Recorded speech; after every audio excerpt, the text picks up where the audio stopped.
আজকে মুখ্যমন্ত্রীর সঙ্গে আর এর আগে গতকালই প্রধানমন্ত্রীর সঙ্গে ব্রেকফাস্ট বৈঠক সেরেছিলেন এনসিপিআই সাংসদরা।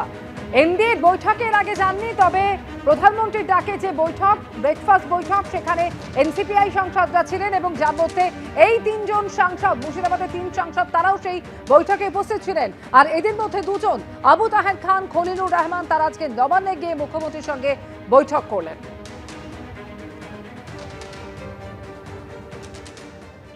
যারা ভোট দিল তাদের বিশ্বাসযোগ্যতা, তাদের সমর্থনকে বাজারে বেচে দিয়ে নিজেদেরকে বাঁচানোর জন্য তারা যোগ দিল বিজেপি পার্টিতে, নাম দিয়েছে এনসিপিআই।